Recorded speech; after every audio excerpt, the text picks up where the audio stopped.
What if the most stressful call of your life had AI quietly helping in the background, catching mistakes before seconds are lost?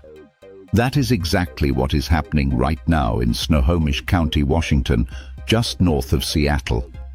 The county is rolling out one of the first AI copilots for live 911 emergency calls.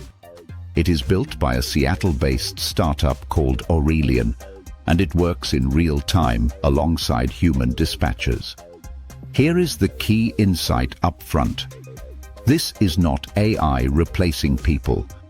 This is AI reducing human error when lives are on the line. If you care about how AI is actually being used in the real world, not just hype, hit like, subscribe, and comment with your take on AI in emergency services. Snohomish 911 already uses an Aurelian system called AVA to redirect non-emergency calls. That alone cut more than 80,000 calls last year, easing pressure on understaffed dispatchers. Now they are adding a new system called Cora. Cora listens to both the caller and the dispatcher during emergency calls and acts as an on-screen co-pilot.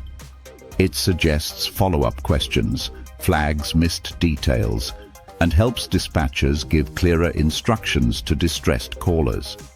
The human dispatcher stays fully in control, but now has a second set of ears. That matters because Snohomish 911 coordinates police, fire, and medical response across more than 40 agencies.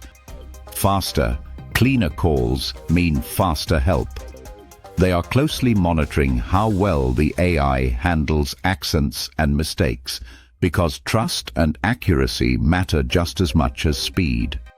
The takeaway is simple. The best AI does not take over. It makes humans better at the moments that matter most. If you want more real-world breakdowns like this, watch the related video in the corner now. Subscribe for practical AI insights you can actually use, and stay ahead of where this technology is really going.